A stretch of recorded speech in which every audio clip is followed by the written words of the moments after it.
안녕하세요. 저는 40대 중반의 여성이고 강아지용품 쇼핑몰을 운영합니다. 강아지 옷도 팔고 강아지 침구나 장난감 등도 제가 직접 만들어서 판매하죠.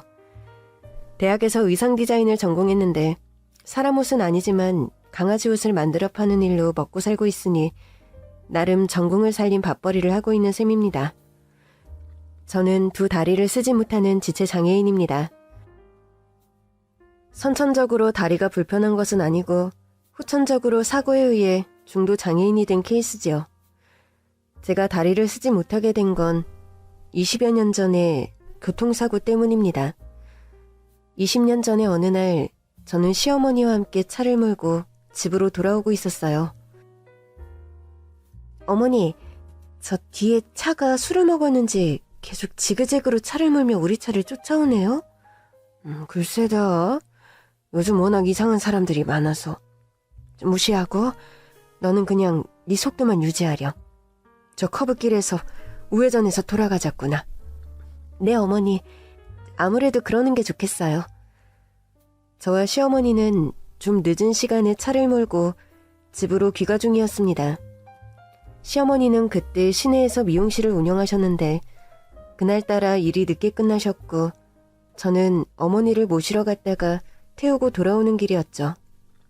그런데 뒤에서 저희 차를 바짝 쫓아오던 차가 갑자기 사라지더군요. 어머니, 아까 뒤에서 오던 이상한 차 다른 길로 갔나 봐요. 그러니? 뭐 다행이구나. 술을 먹었는지 자꾸 뒤쫓아오는 것 같아서 불안했는데. 시어머니와 그렇게 안심하던 찰나였습니다. 갓길로 빠져나가 다른 길로 사라졌다고 생각했던 그 이상한 차량이 우리가 타고 있는 차를 향해 정신없이 돌진해 오더니 정면에서 저희 차를 박는 사고를 냈습니다. 저와 시어머니가 타고 있던 차는 소형 경차였고 역주행에 저희 차를 덮친 차는 대형 SUV였어요.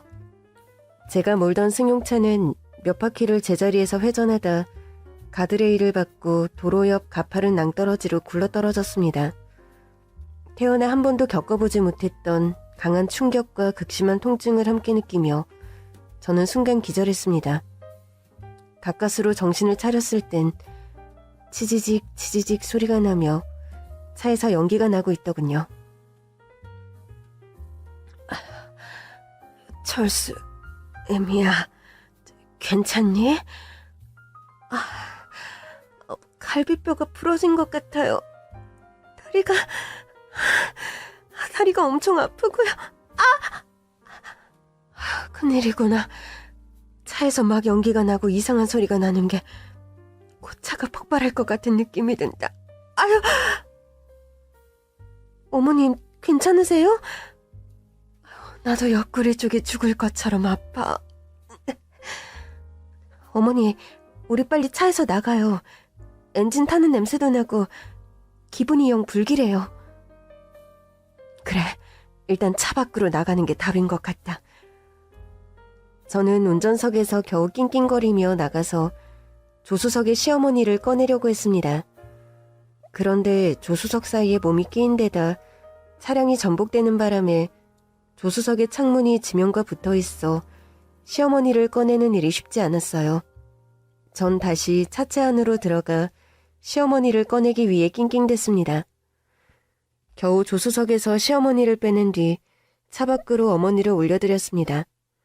시어머니가 차량 밖으로 나갔고 뒤이어 제가 나가려는 순간 굉음을 울리며 차량이 폭발하고 말았습니다. 엄청난 고통이 다리를 중심으로 타고 올라왔고 전 얼마 안가 정신을 잃었죠. 정신을 차렸을 땐 대학병원 응급실이었습니다. 교통사고로 다리 부상이 심해서 응급수술 들어갈 겁니다. 곧 마취 들어갈 거니까 통증은 수그러들 거예요. 최선을 다할 테니 환자분도 마음 크게 먹고 준비해주세요. 철수 애미야, 좀 괜찮니? 미안하다. 네가 나를 구한다고 차에서 늦게 나오는 바람에. 의사와 시어머니의 마지막 그 말이 이상하게도 아직까지 제 귀에 선연하게 기억이 납니다. 그날의 사고로 시어머니는 팔에 골절상과 다리에 타박상을 입었습니다. 시어머니의 가벼운 부상에 비해 차량 폭발로 이중의 부상을 입은 저의 상태는 심각했죠. 종아리 밑에 신경과 세포들이 아이 괴사되다시피 해서 두 다리를 절단하는 게 불가피했습니다. 뭐라고요? 우리 며느라이가 두 다리를 잃었단 말씀입니까? 안타깝게도 그렇습니다. 그렇지만 빨리 절단하지 않으면 종아리 위의 신경과 세포들까지 괴사와 감염 위험이 있어서 어쩔 수가 없었어요. 말도 안 됩니다. 이 사람이 주말이면 빠짐없이 등산 가고 수영이며 자전거, 얼마나 활동적인 사람인데 다리를 잃다뇨. 아이고, 우리 철수엠이 불쌍해서 어찌하니. 내가 죄인이다. 괜히 너를 불러서 날 데리러 오라는 게 아니었는데 조수석에서 나를 차에서 빼낸다고 며느리가 고생하다가 그만. 어머님, 여보, 무슨 일이에요? 마취해서 정신이 든 저는 처음에 상황 파악을 하지 못하고 오열하는 시어머니와 남편을 보고 그런 질문을 했더랬죠. 심상치 않은 분위기에 뭔가 내가 잘못되어도 한참 잘못되었다는 직감이 오긴 하더군요. 철수엠이야, 미안하다. 내가 그날 너 보고 날 태우러 오라고 말하는 게 아니었는데 아유, 나 때문에 네가 멀쩡한 두 다리를 잃었구나. 아유, 미안하구나. 제가 다리를 잃어요? 여보, 기운내자. 당신이 다리를 잃었어도 변하는 건 아무것도 없어. 당신이 내 사랑스러운 와이프라는 거, 그리고 귀여운 우리 철수 엄마라는 거, 그건 절대 안 변하니까. 내가 옆에서 당신 많이 도울게. 내가 죄인이다. 내가 죄인이야. 그날의 교통사고로 저는 졸지에 두 다리를 쓰지 못하는 지체장애인이 되어버린 겁니다. 사고가 나던 날 시어머니는 집에 있는 제게 전화를 걸어와 철수엠이야, 지금 바쁘니? 아니요. 오늘은 철수랑 그이랑 저녁도 일찍 먹고 설거지 물리고 지금 좀 쉬는 참이에요. 그래? 그럼 너 나 좀 가게로 데리러 올 수 있겠니? 오늘 고향 친구가 미용실에 들러서 김치며 된장을 잔뜩 주고 갔는데 이걸 들고 버스 타기가 좀 그렇구나. 네, 어머니. 그렇게 하세요. 금방 모시러 갈게요. 그렇게 전 사고가 나던 날 시어머니께서 운영하시던 미용실로 차를 몰고 시어머니를 모시러 갔던 겁니다. 시어머니는 그날 이후로 쭉 본인 때문에 제가 사고를 당해 장애인이 되었다고 평생 자책하시며 미안해하십니다. 아휴, 네가 이렇게 될 줄 알았으면 너한테 먼저 밖으로 가서 경찰에 신고하고 구급차를 부르라고 할 걸 그랬어. 다쳐도 내가 다쳤어야 하는데 그날로 다시 돌아갈 수만 있다면 애미 너에게 나를 차에서 빼내라고 절대 시키지 않았을 거다. 어머님, 그런 말씀 마세요. 저 역시 다시 돌아간다는들 사지에 있는 어머님을 그냥 방치할 순 없어요. 이 죄를, 미안함을 너에게 어떻게 갚아야 할지 모르겠다. 어머님께서 불어 그러신 것도 아닌데 그런 말씀 마세요, 어머님. 저 어머님 원망 안 해요. 제가 다리를 못 쓰게 된 후로 저의 손발이 되어주다시피 하며 집안일을 비롯 힘든 일은 혼자서 다 하시는 시어머니셨습니다. 그리고 매사 저를 살뜰하게 챙겨주시고 신경 써주셨죠. 철수애미야, 저녁에 뭐 먹고 싶은 거 없니? 특별히 없어요. 편하신 대로 준비하세요, 어머니. 아휴, 요즘 계절을 타서 그런가. 네가 입맛이 통 없어 보여 그런다. 너 양념게장 좋아하는데 그거나 좀 만들까? 매콤하게. 개 손질하려면 힘든데 두세요, 어머님. 아니다. 철 바뀌며 입맛 없을 때 잘 안 먹으면 면역력도 떨어지고 체력이 상하는 거야. 요즘 안 그래도 암깨철인데 내 얼른 시장 다녀오마. 우리 엄만 맨날 며느리 먹을 것만 걱정하시는 것 같아요. 아들 먹고 싶은 건 아무것도 안 물어보세요? 넌 회사 나가서도 거래처 회식이니 뭐니 맛있는 거 많이 사 먹고 돌아다니잖니. 철수애미야, 누가 챙겨주지 않으면 종일 집에 있는 사람인데 알아서 잘 챙겨줘야지. 암튼 우리 집 서열 1위는 당신이라니까. 2위는 철수고. 참. 그럼 3위, 4위는 누군데? 3위는 엄마. 그리고 4위 대망의 꼴등이 나지 뭐. 다른 집 시어머니들은 아들만 편하게 챙기고 며느리는 뒷전이라 고부 갈등이 많다는데 저희 집은 좀 반대인 셈이었죠. 그날의 사고 때문인지는 몰라도 시어머니는 평생 저를 끔찍하게 아끼고 헌신적으로 수발해 주셨습니다. 철수 엄마야, 목욕물 받아놨으니 들어가자. 어머니, 저 목욕 간병인 서비스 이용할게요. 저 같은 장애인들 대상으로 국가에서 해주는 봉사 인력이 있어서 신청하면 와서 목욕도 도와주고 그런데요. 그거야 내가 없을 때 일이지. 너 목욕 도와줄 사람이 있는데 뭐하러 불편하게 남의 손을 빌리니? 다른 것도 아니고 목욕을 생판 모르는 사람한테 부탁하려면 얼마나 네가 불편할 거야. 어머니가 매번 저 목욕시키느라 너무 고생하셔서 제가 죄송해서 그러죠. 그럴 것도 없다. 넌 나 때문에 2다리를 잃고 목욕 하나 편하게 못하는데 네가 하는 고생에 비하면 내 고생은 3발의 피다. 어머님은 사고 이후 미용실 일도 줄이면서 집안일과 저희 아들 케어 그리고 저를 돌보는 일에 헌신하셨고 저는 그 덕분에 강아지 옷 만드는 일을 시작하며 인터넷 쇼핑몰 사업도 시작할 수 있었습니다. 네가 다리가 불편해서 집에만 있게 되니까 여러 가지로 걱정이 많았는데 가만히 앉아서도 할 수 있는 일을 찾게 돼서 너무 다행이구나. 사람 옷은 아니지만 제 전공 살려서 강아지 옷 만드는 것도 재밌고 적성에 잘 맞아요, 어머니. 그래, 사람이 집에서 아무것도 안 하고 있으면 우울증이 오기 쉬운데 너가 하기 재미난 일을 찾은 것만으로도 행운이다. 처음 제가 강아지 옷 쇼핑몰을 열었을 때 어머님은 그저 제가 심심풀이로 하는 소일거리 정도로 생각하셨죠. 10년 넘게 이 일을 하고 있는 지금 제 사업은 나름 궤도에 올랐고 웬만한 직장인 월급을 너끈히 벌고 있어서 가정경제에도 꽤 많은 보탬이 되고 있습니다. 사실 저희 남편이 제가 이 사업을 시작하던 바로 그 시기에 투병을 하다 명을 달리했습니다.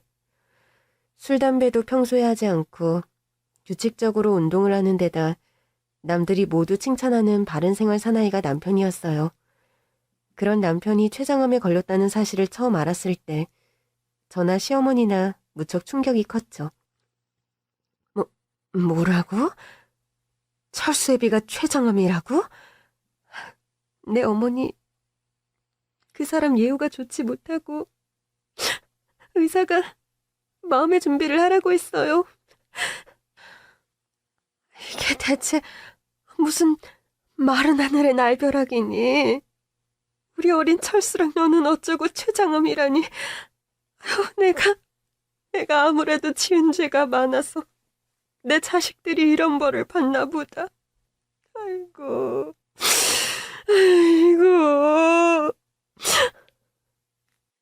남편은 채 반년도 투병하지 못하고 저 세상으로 떠났습니다. 남편이 하늘나라로 떠났을 때가 제가 사고가 난 지 10년 정도가 흐른 뒤였고 저희 아들이 초등학교 5학년이 되었을 때였죠.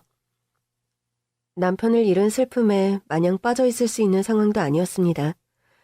집안의 실질적인 가정이었던 남편이 명을 달리하자 당장 현실적인 문제들이 코앞에 닥쳤기 때문입니다. 어떻게 먹고 살아야 할까? 막막하고 두려운 마음이 드는 게 사실이었죠. 어머니, 그 사람 떠나서 이제 당장 어떻게 먹고 살아야 할지 감이 잘 안 잡히네요. 철수 애미야, 너무 걱정 말아라. 산입에 거미줄 치겠니? 내가 다시 미용실을 제대로 시작하고. 어머님 연세도 있으신데 미용실 일 다시 하시려고요? 아휴, 상황이 이런데 뭐 어쩌겠니? 예전 단골들한테 다시 연락 돌리고 뭐 정 안 되면 어디 가사 도우미 자리라도 알아보려고 한다. 어머님, 저 강아지우 쇼핑몰 제대로 한번 해볼게요. 철수 아빠 투병하며 간병하느라 그간 제가 제대로 일을 못했는데 본격적으로 만들어서 팔아보려고 해요. 생계 때문에 돈이 절실한 상황에서 저는 강아지우 쇼핑몰 사업에 더 악착같이 뛰어들었습니다. 목발을 짚고 동대문 시장을 돌며 질 좋고 원가가 싼 원단들을 골라와서 전화름 고민하며 만든 디자인으로 직접 본을 떠서 밤새워 제품들을 만들었죠. 엄마, 아직 안 주무세요? 철수, 잠자다 깼니? 네, 엄마. 미싱 돌아가는 소리가 들려서 화장실 갔다가 와본 거예요. 그만 주무세요, 엄마. 엄마 미싱 돌리는 소리 시끄럽지? 미안하다. 엄마는 잠도 못 주무시면서 고생하시는데 소리가 무슨 대수예요. 죄송해서 그러죠. 전 쿨쿨 자는데 엄마는 매일 밤마다 늦게까지 일하시니까. 그런 소리 하지 마라, 철수야. 넌 아직 어린애고 엄마는 어른이잖아. 네 나이 때는 잠을 푹 충분히 자야 키도 크고 건강하지. 엄마, 저도 어른 돼서 돈 많이 벌어서 엄마 호강시켜 드릴게요. 말만 들어도 엄마가 기운이 나네. 커피 한 잔 타다 드릴까요? 괜찮아. 얼른 들어가서 자. 엄마한테는 우리 철수가 자양강장제고 천연 카페인이다. 남편이 일찍 명을 달리하고 제가 생업을 위해 고생하는 것을 보며 자란 저희 아들은 좀 일찍 철이 든 편입니다. 그래서인가? 유달리 공부를 잘하는 모범생은 아니어도 학교에서 큰 문제도 일으키지 않고 또 저 할 일을 알아서 성실하게 해내는 착한 아이로 잘 자란 편이지요. 제가 또 몸이 불편하다 보니 집안 살림을 거의 하지 못합니다.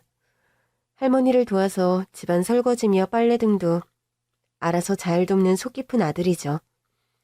시어머니는 저를 대신해서 살림을 전담하고 또 아들아이를 돌봐주시고 저의 수족이 되어서 하루 종일 동동거리며 사는 게 일상이 되었습니다. 저 또한 그런 어머니께 감사한 마음에 더 열심히 일하고 사업에 매진하는 상황이었죠. 그렇게 저와 시어머니가 남편의 빈자리를 메꾸며 아들을 키우기 위해 열심히 살아가던 어느 날이었어요.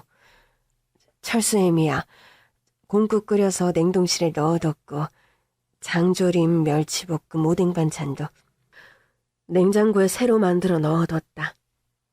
유부초밥 해놨으니 저녁엔 철수랑 그걸로 먹어. 어머님, 반찬이랑 국을 왜 이렇게 잔뜩 하셨어요? 어디 멀리 여행이라도 가세요?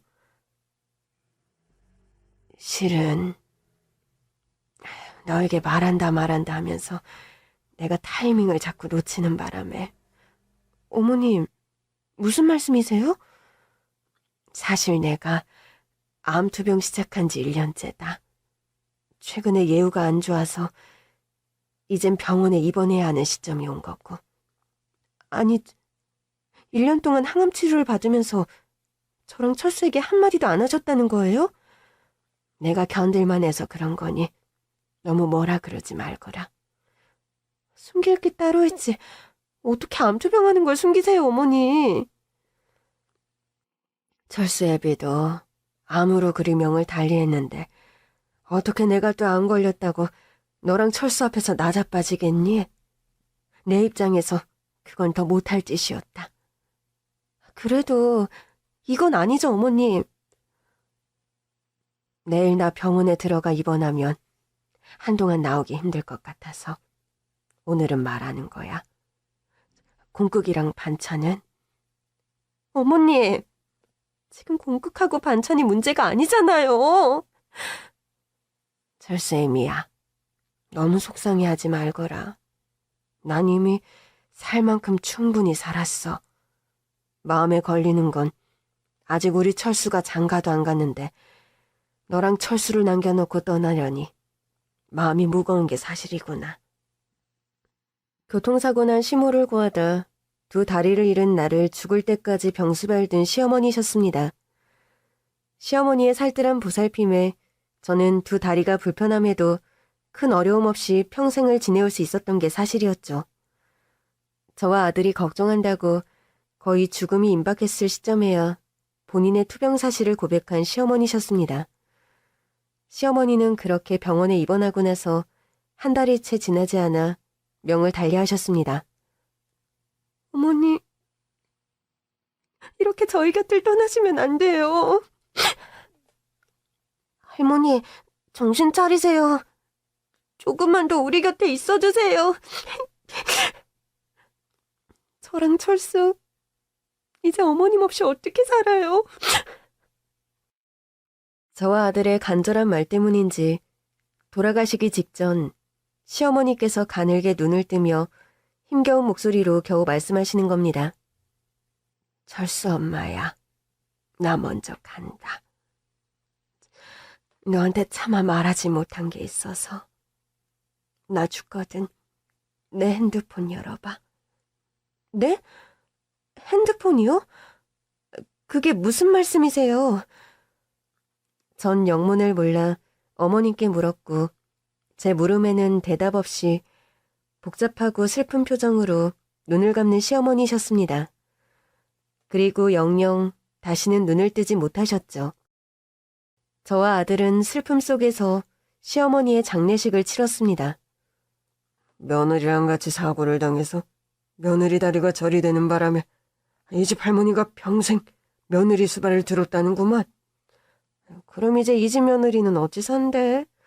듣자하니 남편도 예전에 암으로 저 세상 가고 이제 아들하고 달랑 둘이 남은 것 같던데.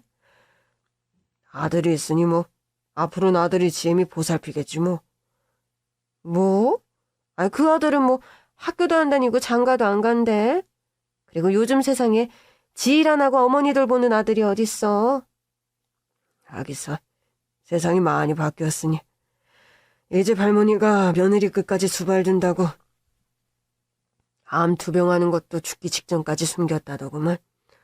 아, 세상에.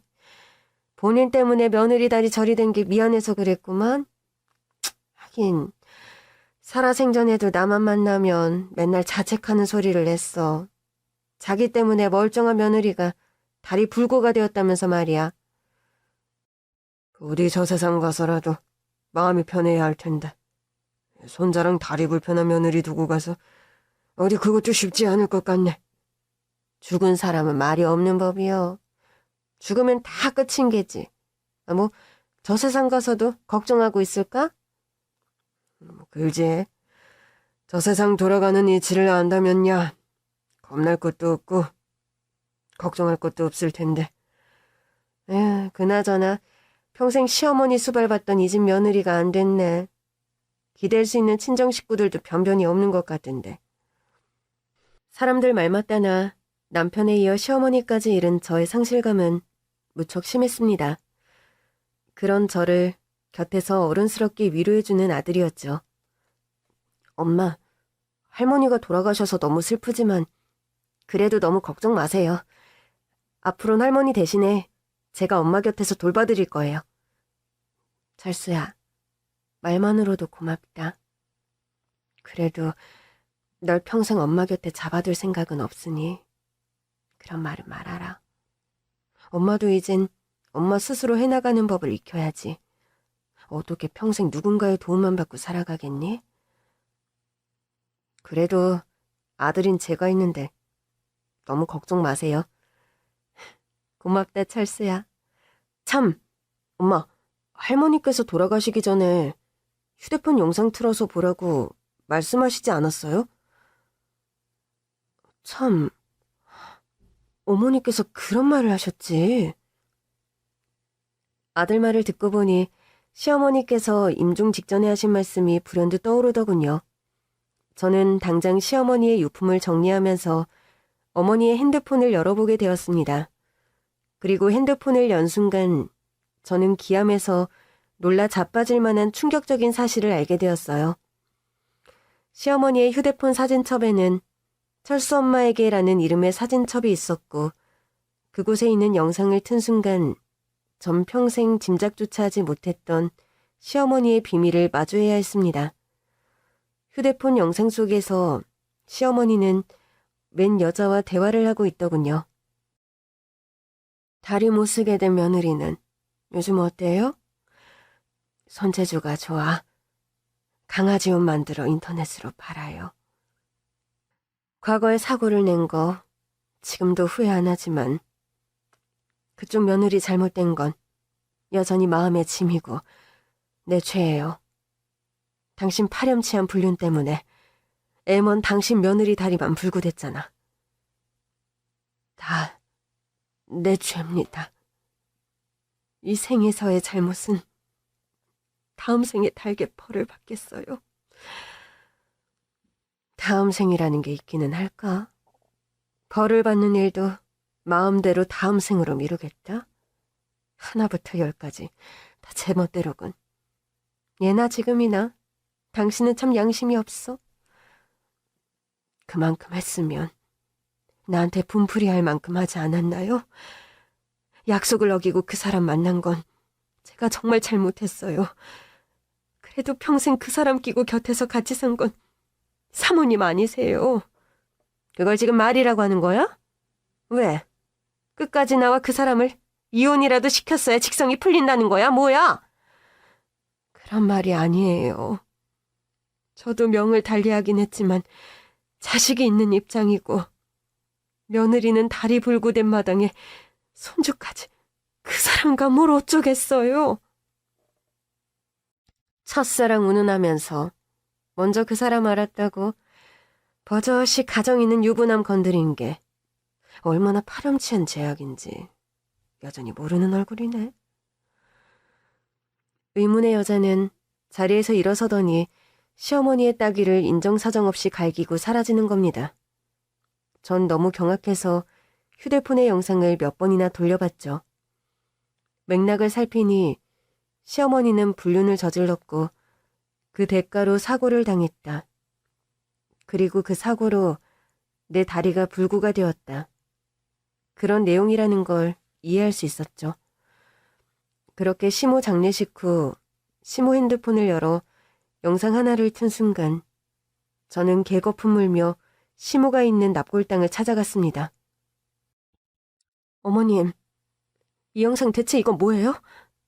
영상 속 이 여자 왜 어머님을 이렇게 함부로 욕하는 거죠? 설마 어머님 평생 가족들 몰래 유부남을 만나기라도 한 거예요? 네? 돌아올 대답이 없는 걸 뻔히 알면서도 전 시어머니의 납골당 앞에서 휴대폰을 손에 쥔 채 허망한 물음을 외치고 있었습니다. 설마 어머니 불륜 때문에 그날 우리가 사고를 당한 건가요? 음주운전 사고가 아니라 그 여자가 앙심을 품고 일부러 사고를 낸 게 사실이냔 말이에요. 모든 진실을 평생 숨기고 그게 미안해서 평생 천사표 시어머니 노릇하며 제 수발 든 게 맞냐고요. 저는 그렇게 고함을 지르며 휴대폰을 납골당 바닥에 집어던졌습니다. 어떻게 그 모든 것들을 그렇게 감쪽같이 속일 수가 있어요? 어머니 과거가 그렇게 부끄럽던가요? 대답을 좀 해보시란 말이에요. 절규에 가까운 울음을 터뜨리며 제가 흐느끼고 있을 때였습니다. 그때였어요. 누군가 뒤에서 저의 어깨를 짚은 것은. 저기 혹시 한은숙 씨 며느리 되십니까? 중저음의 노신사 목소리가 뒤에서 쟁쟁 울렸고 저는 좀 놀라서 뒤를 돌아보았습니다. 누구신데 저희 시어머님을 아세요? 말씀하시는 걸 듣자 하니 상황을 대충 아시는 것 같은데 바쁘지 않으시면 저와 잠깐 얘기를 좀 나누시죠. 그쪽은 누구신데 저희 시어머니 납골당을 찾은 겁니까? 가만 보니 저희 어머님 장례식 때 잠깐 뵌 것 같기도 하고. 대놓고 인사는 그날 안 드렸고 밤늦은 시간에 빈소에 찾아가 조용히 조문을 했었지요. 그 사람 가는 마지막 길 그래도 배웅은 하고 싶어서요. 그런 말을 하면서 코끝을 붉히며 눈물을 뚝뚝 흘리는 노신사였습니다. 저는 직감적으로 이 노신사가 시어머니의 외도 상대라는 것을 알 수 있었죠. 납골당 밖으로 나가자 추적추적 비가 내리고 있었습니다. 우산을 가지고 오지 못했는데. 그럼 저기 대기실한 휴게실에서 잠시 말씀 나누시죠. 저와 그 노신사는 근처 카페로 가려던 계획을 바꾸고 납골당 내 휴게실로 자리를 옮겼습니다. 평일오후 시간대여서 다행히 방문객이 없었고 조용했죠. 애숙이, 그러니까 그쪽 시어머니는 제 첫사랑이었습니다. 첫사랑이요? 저희 어머님이요? 네, 저희 집안이 나름 대대로 의사고 저 역시 의사는 아니지만 서울대 경제학과를 나와 평생 은행권에 머무르며 임원으로 퇴임했고요. 저희 시어머니 휴대폰 영상 속 이 여자분이 혹시 와이프 되시나요? 네, 맞아요. 그 여자가 내 아내 되는 사람입니다. 멀쩡하고 가진 것도 많은 분이 아내를 두고 왜 저희 시어머니와 그런 부적절한 관계를 맺으신 건가요? 아내는 저와 결혼을 했지만 전 애정 없이 한 결혼이었습니다. 애숙이와 나는 옛날부터 고향에서 나고 자라며 어려서부터 장난반 진단반으로 결혼을 약속한 사이였어. 젊어서 그런 짠한 연애 스토리 하나 없는 사람이 세상에 어딨다고요. 그렇다고 해서 나이 먹어 가정을 꾸린 마당에. 그런 타박 들어도 할 말이 없다는 거 압니다. 난 이제 살 날이 얼마 안 남았지만 지금 이 순간까지도 아내와 딸로부터 원망스러운 타박을 듣는 몸이니까요. 그렇게 평생 못 잊을 거였으면 애초에 왜 저희 어머니와 결혼하지 않으셨어요? 집안의 반대가 극심했습니다. 저희 집의 가풍이 보통 집안보다 상상 이상으로 엄격한 집안이라 부모님 뜻을 거스르고 결혼한다는 게 불가능한 일이었죠. 너 지금 길 건너 미용사 한다는 구두가게 딸내미와 결혼한다는 게 사실이야? 아버지, 전 해숙이 사랑합니다. 아버지 뜻 거스르지 않는다고 저 하고 싶은 미술 대신에 꿈도 접고 경제학과에 들어갔잖아요. 졸업해서 취직마저 아버지 뜻대로 은행 들어갔습니다. 결혼만은 제 뜻대로 하게 해주세요. 시끄럽다. 결혼해서 안사람 되는 자리가 얼마나 중요한데. 넌 은행 들어갔다고 겨우 월급쟁이로 네 인생을 마칠 셈이야? 금융계에 들어갔으면 그쪽 경험을 살려 일하다 정계에도 진출하고 한자리 해보고 싶은 욕심도 없더냐? 그러려면 네 안사람, 뒷배 자체가 든든해야 하는 게야. 네 아버지 말씀 틀린 거 하나 없다. 우리 집안이 어떤 집안인데?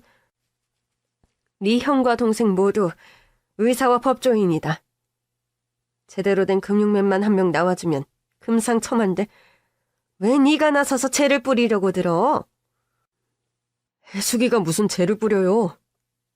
전 해숙이 아닌 다른 어떤 여자와도 결혼 안 합니다. 뭐? 안 하면 네가 어쩔 건데? 너희 예비 말 안 들었다간 애숙인지 머식인지 아는 기집애 집구석 무사하지 못할 줄 알아? 석환아, 명심해라. 네 아버지 말씀 새겨 들어. 네 아버지 한다면 하는 분인 거 너도 잘 알잖니, 응? 진성기업 딸내미와 올가을에 결혼해. 우리 집안과 비교해서 손색 없고 우리 가문이나 그쪽이나 서로 필요한 걸 골고루 보완해 줄 수 있는 입장이다. 다음 주에 그 집 딸내미와 만나기로 했으니 그리 알아. 그 당시에 노신사는 결국 부친과 모친의 입김에 어쩔 수 없이 사랑에도 없는 정략 결혼을 했다고 합니다. 그 당시에는 애숙이나 저나 시간이 지나면 서로를 잊을 수 있을 거라 생각했어. 그게 큰 오산이었고 우린 어차피 다시 만날 운명이란 걸 직감하는데 그리 오랜 시간이 걸리지도 않았죠. 가슴 아픈 이별을 하고 시어머니는 당시 고향 생활을 접고 서울로 상경해서 조그만 미용실에 취직을 했다고 합니다. 그즈음 그 노신사도 다니던 은행이 지점을 옮기게 되어 결혼과 동시에 새로운 지점으로 출퇴근을 하던 때였다고 하네요. 지금 커트할 수 있나요? 네, 커트 가능합니다. 들어오세요. 아니, 당신이 여길 어떻게... 혜수가, 네가 서울 왔다는 소식은 들었는데 여기서 일하니? 내가 여기서 일하든 저기서 일하든 그쪽이 상관할 바는 아닌 것 같은데요? 마감 시간 지났으니 다른 미용실 가세요. 죄송합니다. 아니, 손님께 그게 무슨 말버릇이야. 아유, 죄송합니다, 손님. 마감 시간이 얼마 안 남아서 우리 직원이 실수를 했네요. 그래도 커트해드리기엔 무리가 없으니 어서 앉으세요. 아니, 저는 그냥 다음에 들리겠습니다. 어머, 아니에요. 일부러 걸음하신 건데 산뜻하게 커트하고 가세요. 혜숙 씨, 뭐해? 얼른 사과드리고 예쁘게 커트해드려. 이 아가씨가 성격은 까칠해도 커트 솜씨는 좋아서 믿고 맡길 만하니 마음 푸세요, 손님. 그때 노신사는 가문에서 정해주는 정략 결혼 후 신혼살림을 시작한 지 얼마 안 되었을 때라고 합니다. 그리고 그날부터 아무도 모르는 비밀스런 만남을 평생 이어오신 두 분이었죠. 중간에 만나고 헤어지기를 수차례. 애숙이가 날 정리한다고 결혼을 했을 땐 정말 끝이라 생각했는데 그마저도 우릴 완전히 갈라놓는 계기가 되지는 못했어. 결국 아내가 모든 걸 알았고 그날의 비극이 있을 때까지 우린 서로를 포기하지 못했습니다. 그럼 두 분이 모두 가정을 일구신 후에도 만남을 지속했다는 말이에요? 안 된다는 걸 알았고 우리가 벌 받을 일을 하는 것도 알았지만 어쩔 수 없었습니다. 안 보고 사는 건 세상에 다시 없는 형벌이었으니까요. 그 사람에게나 나에게나. 회한인지 참회인지 그리움인지 정체 모를 눈물을 하염없이 흘리는 노신사였습니다. 그럼 그날의 사고는 그쪽 아내분께서 불어내신 사고가 맞다는 말씀이세요? 그 역시 내가 자초한 일이지요. 그날 사실 저는 아내에게 이혼하자 말을 했습니다. 여보, 우리 이제 그만하자. 당신도 이미 그 사람과 내 관계 진작부터 알았다면서? 정말 어이없네. 외도를 들켰으면 무릎 꿇고 싹싹 빌어도 시원찮을 판국에. 뭐? 그만하자고? 지금 나한테 이혼하잔 말을 하는 거야? 껍데기뿐인 나와요. 억지 살림 유지해서 당신도 행복할 거 없잖아. 안 그래? 내가 행복하고 아니고는 내가 결정해. 난 이혼녀 되는 게 남편 바람나서 이혼녀 됐다는 꼬리표 붙는 게 더 불행할 것 같아. 예연아, 넌 가진 것도 많고 친정도 부자고 설령 나와 이혼한다 해도 사는데도 지장 없고 또 다른 조건 좋은 남자 얼마든지 만날 수 있잖아. 안 그러니? 당신이 조건 좋은 남자랑 내가 결혼했다는 거야? 솔직히 당신과 내 결혼에 조건이 개입했고 양쪽 집안의 계산속이 작용했지. 당신과 내가 사랑해서 한 결혼은 아니잖아. 사랑 없이 한 결혼이라 뻔뻔하게 불륜 저지르고도 이렇게 당당하다는 거야? 그렇게 사랑 없이 한 결혼이면서 애는 왜 낳자고 했어? 우리 딸 미란이는. 난 그렇다 치고 당신은 자식도 안중에도 없니? 미란이와 당신에겐 나 정말 평생 속지 않은 마음으로 살게. 이건 진심이야. 그리고 당신한테도 나 너무 미안해.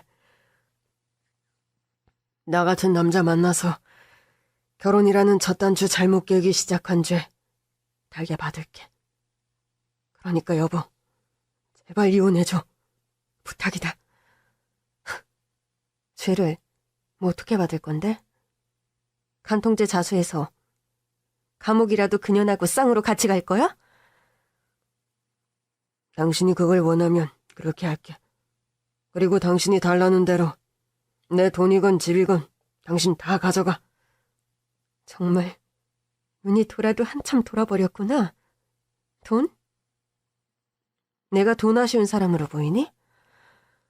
돈은 우리 집안에도 차고도 넘쳐. 돈이 아쉬워서 내가 당신하고 결혼한 여자야? 그거 아닌 거 더 잘 알지? 간통죄. 그런 제목으로 깜빵 가서 몰락한 남자 딸이라고 우리 미란이가 욕먹는 꼴 내가 볼 것 같아? 그럼 당신이 원하는 게 대체 뭐야? 원하는 걸 말해봐. 그 여자의 파멸. 내 눈앞에서 그 여자가 평생 사라져버리는 거. 당신도 죽을 때까지 그녀 얼굴 못 보는 거. 그게 내가 바라는 바야. 그렇게 소리를 지르고 나간 본처는 기어코 그날 밤 저희 시어머니를 찾아왔다고 합니다. 네가 우리 남편 첫사랑이네 뭐네 운운하면서 뻔뻔하게 만나고 다닌 년이니? 아니지. 당신이 여길 어떻게... 지금 그게 중요해? 기어이 남의 멀쩡한 가정 파탄낼 생각인가? 본인도 버젓이 남편도 있고 장성한 아들 내미에 며느리까지 있는 주제에? 아이들 컸고 결혼해서 지들 가정 꾸리고 살아요. 듣자니 그 댁 따님도 다 커서 성인이라면서요. 우리 이 긴 세월 이렇게 말도 안 되게 살아왔으면 정리해서 살 때도 되지 않았나요? 부탁드립니다, 사모님. 제발 남편과 이혼해주세요. 아니, 지금 누구 앞에서 눈물을 흘려? 눈물 흘리면 내가 불쌍해서 이혼이라도 해줄 것 같아요? 어림없는 소리. 내가 오늘 당신 찾아온 이유는 그거 하나야. 당신 죽고 나 죽고 오늘 둘 다 세상에서 없어져 버리자고 찾아온 거라고. 광분에서 이성을 잃은 본처와 신랑이 하다 도망치듯 시어머니는 미용실 밖으로 뛰쳐나왔다 합니다. 때마침 그날 시어머니를 차로 픽업하러 온 제 차를 얼른 타고 도망치듯 그 자리를 빠져나온 시어머니였죠. 그래서 그날 의문의 차 한 대가 우리 차를 뒤쫓아온다고 했는데 그럼 그 차가 음주운전한 차가 아니라 그 댁 사모님이 몰던 차였던 거군요. 그날의 사고로 죄 없는 해숙씨 며느님이 평생 다리가 불구가 되었다는 걸 알고 그 사람이나 나나 평생 죄의식을 떨쳐버리지 못하고 이날 이때껏 죄인된 심정으로 살아왔습니다. 해숙이는 그날의 사고 이후 평생 저를 한 번도 만나주지 않았어요. 전 그런 사정도 모르고 우리 차가 음주운전 차량에 피해를 당한 거라고만 생각했는데 그날의 사고로 저와 해숙이는 헤어졌고 아내와의 사랑 없는 결혼 생활을 평생 이어왔습니다. 아내는 그 사건 이후로 정신적으로 좀 문제가 생겨서 불안정한 사람이 되어버렸죠. 저 역시 평생 속지 않은 심정으로 살아왔습니다. 그렇게 말하면서 제 앞에 무릎을 꿇으며 펑펑 눈물을 흘리는 노신사였습니다. 괴롭고 힘든 시간 속에서도 시간은 꾸역꾸역 흘러 이제는 꽃다웠던 해수기도 망자가 되었고 저 역시 살 날이 얼마 남지 않았어요. 이건 그쪽에게 드리는 제 마지막 성입니다. 평생 속죄하며 산 제 마음을 조금이라도 헤아려 주신다면 부디 이걸 마다하지 말고 받아주십시오. 그런 말을 남기고 자리를 떠나버리는 노신사였습니다. 노신사가 떠나고 그가 건넨 봉투를 열어보았을 때 저는 기함하고 말았습니다. 서류 봉투 안에는 집문서와 땅문서 거액의 예금 통장이 들어있었고 모든 명의는 제 앞으로 되어 있더군요. 저는 소리를 지르며 그 노신사를 쫓아갔지만 노신사는 이미 차를 타고 떠난 뒤였죠. 그 후로 전 그 부담스러운 서류 봉투 안의 재산들을 돌려주기 위해 다시 노신사를 만나려고 노력해봤지만 헛수고였습니다.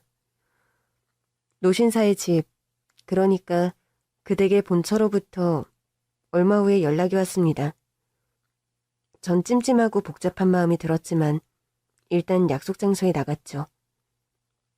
얼마 전에 우리 그이가 명을 달리했어요. 뭐라고요? 그분이 돌아가셨다는 말씀이세요? 평생 첫사랑 운운하며 그쪽 시어머니 잊지 못하더니 죽는 것도 비슷하게 두 사람이 같이. 뭐 이런 말을 하려던 건 아니고요. 참, 이거 안 그래도 돌려드리려고 했어요. 그 댁 사장님이 저에게 주신 것들입니다. 전 그 노신사가 건넨 서류 봉투 안의 재산들을 그 사모에게 전해주었습니다. 아니에요. 안 그래도 그 사람 상속 문제 때문에 더 그쪽을 보려고 한 겁니다. 그 사람 재산은 당신이 갖는 것이 합당하다 생각해요. 우리 세 사람의 끔찍한 악연으로 당신은 희생양이 되었던 거고 그날의 내 불찰로 평생 다리가 불편하게 된 것 진심으로 사죄합니다. 그렇게 말하며 바닥에 꿇어앉아 용서를 비는 본처였습니다. 난 평생 남편에게 사랑받지도 못했고 그 사랑의 배신에 거의 반쯤 미쳐버려서 그날 사고를 저질렀어요. 감옥에 가는 형벌은 면했지만 평생을 그 이상의 고통과 후회 속에서 살아왔다면 그래도 좀 그쪽에게 위로가 될까요? 정말 미안합니다. 내 분노와 상처를 잘못된 방식으로 해결하려 한 제 과오를 부디 용서해 주세요. 그렇게 말하며 노신사가 남긴 서류 봉투를 다시 제게 건네는 본처였습니다. 그 사람이 남긴 재산은 당신이 받는 것이 맞겠습니다. 수십억을 준다 해도 두 다리와 바꿀 수는 없겠지만 그래도 경제적인 보상이라도 최소한 해드리고 싶어요. 본처라는 사람은 그런 말을 남기고 자리를 떠나가더군요. 건강이 많이 상했는지 양쪽에서 부축하는 간병인들의 도움으로 겨우 자리를 뜨더군요. 저는 갑자기 시어머니의 죽음과 제가 알지 못했던 배신과 진실을 마주하고 혼란을 미처 정리하기도 전에 거액의 유산을 상속받게 되었습니다. 돈이 모든 걸 보상해주지는 못하지만 현실적인 문제들을 해결하는 데에는 돈만큼 유용한 것이 없는 것도 사실이었죠.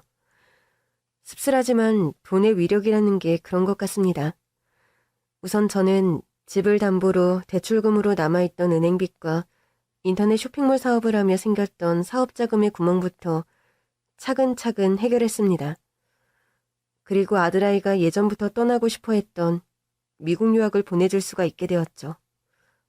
철수야, 너 예전부터 미국 가서 공부하고 오고 싶다고 하지 않았니?